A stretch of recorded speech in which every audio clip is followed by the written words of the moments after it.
Salut à tous les amis, c'est Christophe, nouvelle vidéo d'actualité. Allez, on va en finir avec ce ballon d'or. Je vais vous montrer à quel point c'est une supercherie. En tout cas, c'est devenu une supercherie parce qu'il a déjà quand même un historique maintenant. Donc on va voir un petit peu comment il a évolué au fil des années et puis vous montrer par A plus B que c'est n'importe quoi. Et surtout, il tue le football, hein. Il fait vraiment beaucoup de mal au football. Donc je vais vous montrer un petit peu ça. Allez, on commence déjà. Alors le ballon d'or, en fait, c'était une récompense qui a été créée par le magazine donc France Football, donc en 56, et en fait il avait pour but de récompenser en fait le meilleur joueur du meilleur club de la saison. Donc c'était vraiment prendre la saison complète, voir l'équipe justement qui a brillé au long de l'année, et puis récompenser le meilleur joueur de cette équipe. Donc c'était vraiment le meilleur joueur de la meilleure équipe. Donc du coup, même si c'était une équipe peut-être pas forcément connue, mais qui a remporté des trophées, ou en tout cas qui a brillé, et même si le joueur après c'était pas forcément le joueur le plus clinquant, en tout cas on récompensait justement le meilleur joueur de la meilleure équipe. Donc c'était simple, c'était carré. Et en plus, surtout, ce qu'il faut savoir, c'est qu'en 56, quand il a été créé, en fait, c'était pour récompenser d'abord les joueurs européens. Donc du coup, forcément, si c'était hors Europe, même si tu avais gagné la Coupe du Monde, même si ton équipe avait brillé justement outre-Atlantique, tu pouvais pas avoir cette récompense. Donc du coup, déjà, premier couac, c'est que elle est restreinte justement uniquement à l'Europe. Sachant qu'à l'époque, l'Europe, c'était pas forcément... Enfin, c'était quand même le championnat...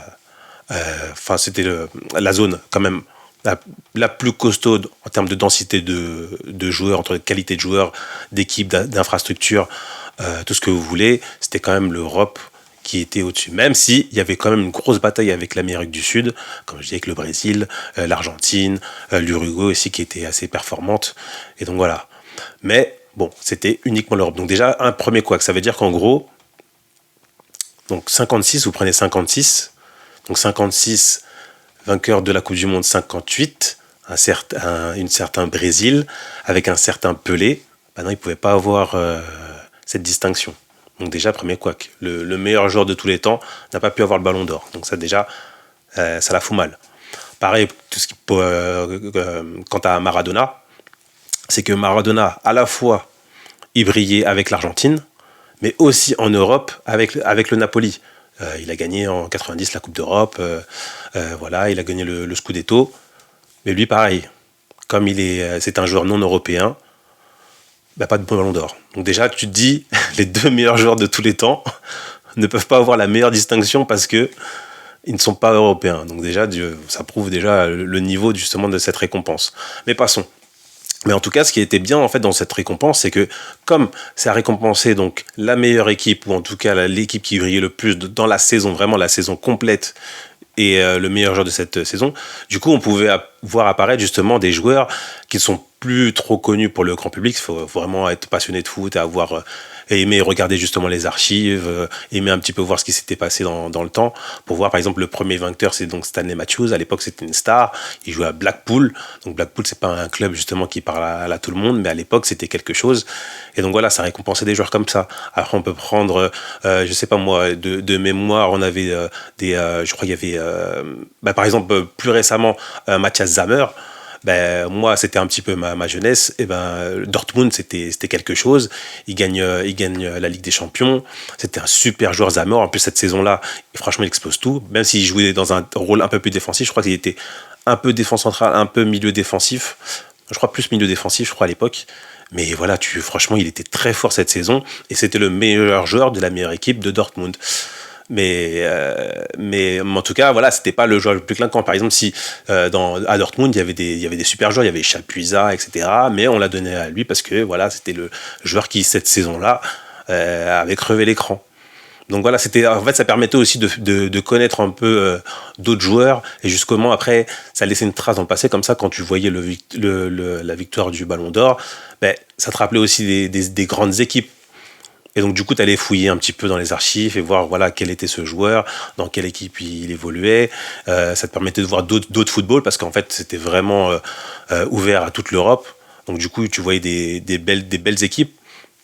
Et c'était ça la force de ce Ballon d'Or. Or, maintenant, c'est devenu en fait limite le joueur le plus talentueux.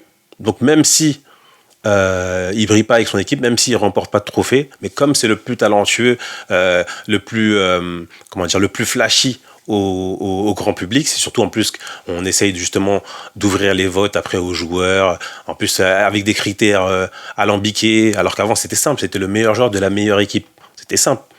Ça veut dire qu'en gros ton équipe gagnait, t'étais bon dans cette équipe qui gagnait, du coup tu sortais du lot et on te donnait le ballon d'or. Donc en gros, ça récompensait un grand joueur, un bon joueur, qui a fait ça, une super saison, même si ça se trouve c'était la saison de sa vie, hein, mais en tout cas il faisait une super saison, dans une équipe qui a brillé et qui a régalé. Donc c'était simple. Mais là maintenant c'est devenu, voilà, on change les critères, en plus après on modifie. D'ailleurs, comme je vous le dis, c'est qu'au départ c'était que pour les joueurs européens. À la fin, ils ont compris qu'il fallait quand même ouvrir parce qu'il y avait des grands joueurs qui ne l'ont pas eu et ça la fout un peu mal.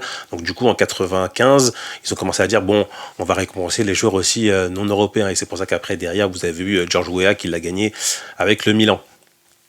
Et après, petit à petit, donc vous avez eu donc Messi, vous avez eu d'autres joueurs, voilà, qui l'ont gagné, Kaka, Ronaldinho, R9.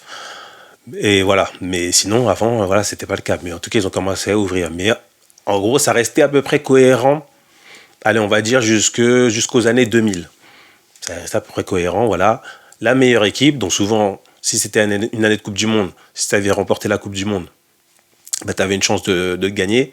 Et si en plus après tu avais été performant dans ton équipe de club, bah là tu avais encore plus de chances de la gagner. Mais jusqu'aux deux années 2000, c'était à peu près cohérent. Après, ça a commencé à vriller. Donc, on va prendre les exemples, je sais pas moi, de Thierry Henry. Thierry Henry, justement, qui brille avec Arsenal, année invincible, il met but sur but, il est meilleur buteur. Voilà. Ben non, il l'a jamais gagné. Ensuite, vous avez un Samuel Eto'o. Samuel Eto'o, pareil, un meilleur buteur de son club, un meilleur buteur du championnat d'Espagne. Il gagne la Ligue des Champions à plusieurs reprises, devant et meilleur buteur devant Messi à l'époque. Mais on donne à Messi. Donc tu te dis, bon, voilà, incohérence, mais bon, après, bon, on va dire c'est Messi, voilà, c'est un grand joueur qui, en plus, il était quand même dans une équipe qui gagnait. Donc là, ça va, on peut dire, voilà, 2000, je sais plus c'est quelle année, 2009 ou, voilà, bon, il n'a pas gagné, ok. Maintenant, tu arrives à 2010. Et là, c'est là que justement j'ai commencé à dire, vas-y, ce ballon d'or, là, non, là, il y a un truc qui cloche. Et encore, comme je vous le répète, en plus, c'est français. Donc déjà, une récompense qui est transmise dans un pays qui n'est pas vraiment un pays de foot, selon moi. Selon moi et selon beaucoup de gens, en vrai. Mais bon, passons. Donc 2010, on arrive à 2010. Bon, 2010, cette année, c'est l'année de l'Inter.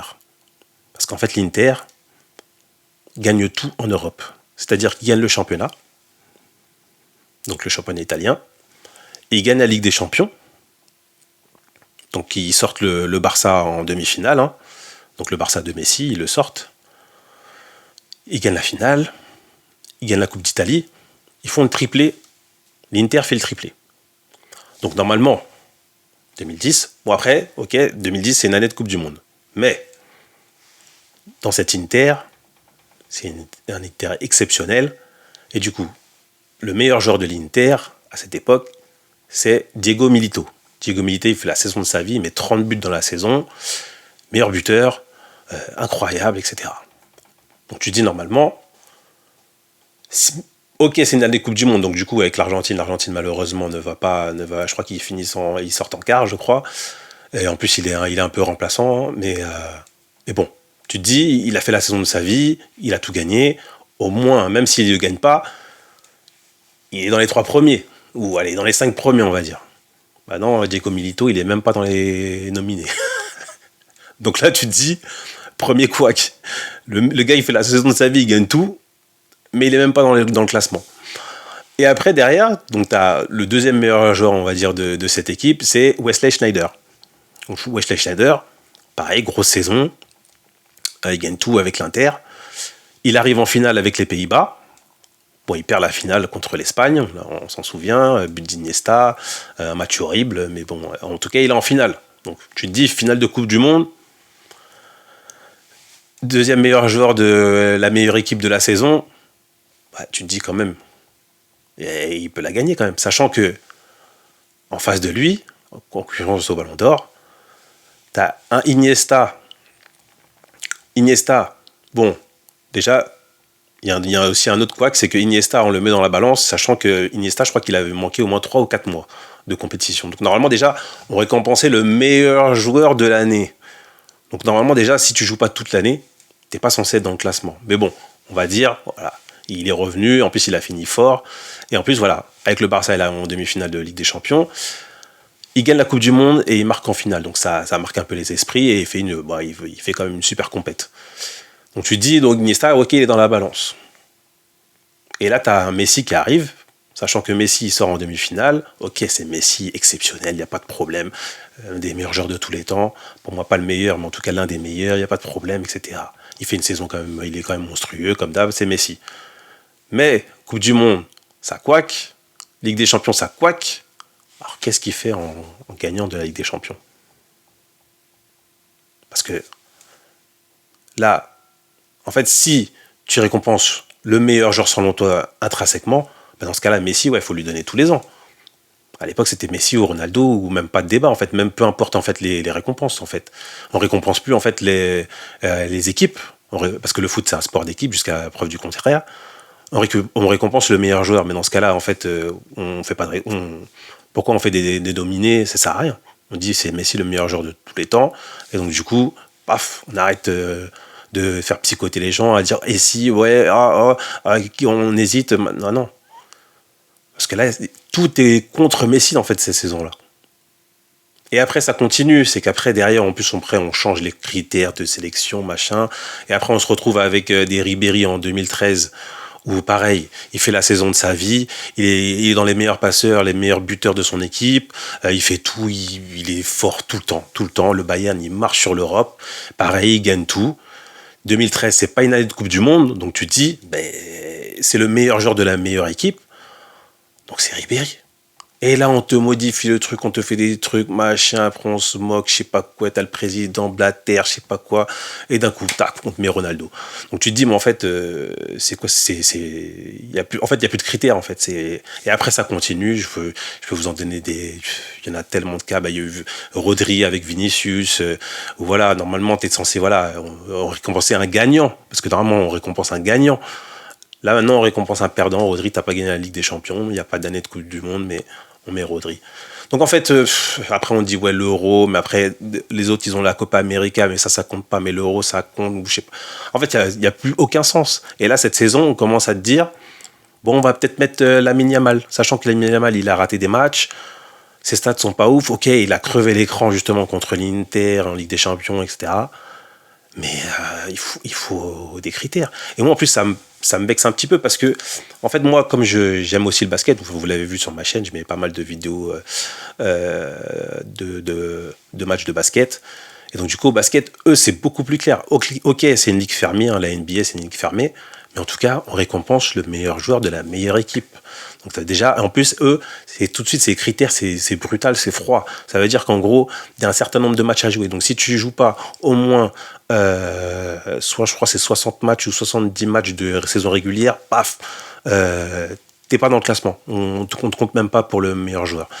Et après, on récompense l'équipe qui gagne. Ça veut dire que c'est celle qui a le plus de victoires. Eux, c'est clair. En plus, c'est une ligue fermée, donc c'est très simple. Saison régulière, 82 matchs, celui qui a le plus de victoires, déjà, il est haut dans le classement. Après, peu importe tes stats, mais si déjà t'es bon dans l'équipe qui gagne, donc déjà, on te considère.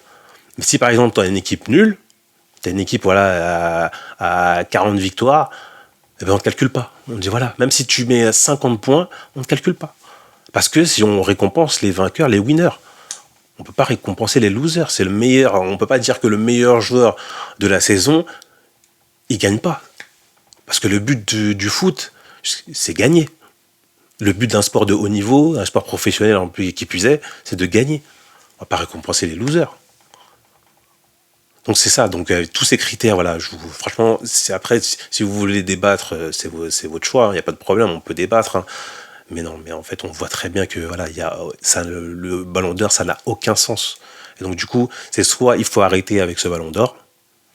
En tout cas, que les joueurs, justement, ils se mettent pas autant de pression, mais malheureusement, après, derrière, des fois même, les contrats sont annexés en fonction de ton classement dans le ballon d'or.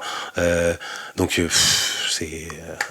c'est compliqué, tu vois. Les primes, les machins et tout, les sponsors, voilà, t'es plus bankable si t'es dans le classement, etc. Donc forcément, bah, les joueurs, ils sont attachés à ça, mais en fait, ils devraient pas parce que ça n'a aucun sens. Et surtout, ça les dessert, parce que du coup, tu fais des bonnes saisons. Ben, on l'a vu avec Vinicius, tu vois, il a pas gagné. Et bizarrement, la saison d'après, Kata, c'est pareil avec Ribéry. Ribéry, ne pas gagner le ballon d'or, ça l'a achevé. Derrière, c'était blessure sur blessure et il avançait plus. Et il y a plein de cas comme ça. Et c'est dommage parce qu'en fait, non. Pareil, Sadio Mané. Sadio Mané aussi, pareil, il avait fait la saison de sa vie avec Liverpool, il gagne tout. Pareil, il l'a pas. Et c'est dommage parce qu'en fait, ça, c'est pas bon pour le foot. Parce que du coup, si tu donnes à des non méritants, du coup, ça fausse le débat et ça n'encourage pas en fait les joueurs à être bons. Parce que quand tu sais que tu es bon mais que tu l'as pas, c'est contre-productif. Et du coup, après, tu as des joueurs comme Mbappé qui sont exceptionnels, il n'y a, pas, y a rien à dire, mais qui sont là dans les stats. Et tu vois, ils font des grosses stats, mais leur équipe ne gagne pas. Mais on essaie encore de les mettre en avant. Tu vois. Et c'est dommage parce que justement, ça va contre le foot.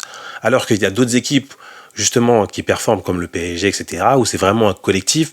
Certes, il y a Dembélé justement qui est un peu le finisseur de l'équipe, mais tu vois que dans le PSG, si tu regardes bien, tu as beaucoup de joueurs très forts dans cette équipe et c'est vraiment un collectif. Tu peux pas sortir du lot Dembélé si t'as pas Pacho, si t'as pas Hakimi, si t'as pas João Neves, si t'as pas Vitinha, si t'as pas Kvara. Si t'as pas Barcola, Donnarumma aussi qui les sauve. Donc tu vois que c'est vraiment un collectif où c'est compliqué de sortir une individualité. Certes, Dembélé justement c'est celui qui finit le plus et surtout c'est celui qui, bah, la finition quand même, le but du foot c'est de faire trembler les filets et c'est lui qui l'a fait le plus dans cette équipe. Donc du coup c'est le meilleur joueur de la meilleure équipe. Mais voilà, on peut pas, il serait rien sans ses coéquipiers. Voilà, c'est ça, c'est vraiment là où je veux en venir.